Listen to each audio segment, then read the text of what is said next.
In this demo, we'll show you how to prepare a DNA sample for Oxford Nanopore sequencing in just 10 minutes. This technique uses the Rapid Sequencing Kit from Oxford Nanopore. It's ideal for workflows where turnaround time really matters. You start with around 100 to 150 nanograms of extracted DNA.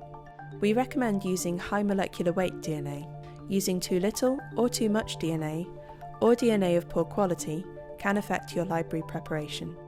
The first step is fragmentation using a transposase. It's as simple as adding fragmentation mix to your extracted DNA and flicking it gently. You then incubate your sample for 4 minutes, 2 at 30 degrees Celsius and another 2 at 80.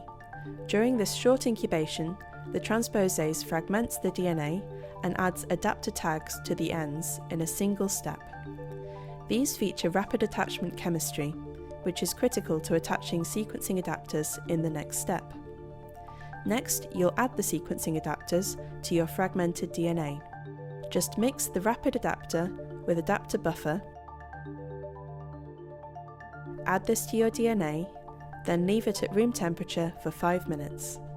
The sequencing adapters include the motor protein that guides your DNA molecules through the nanopores during sequencing. The adapters attach to the ends of the DNA in just 5 minutes, with no need for ligase or PCR.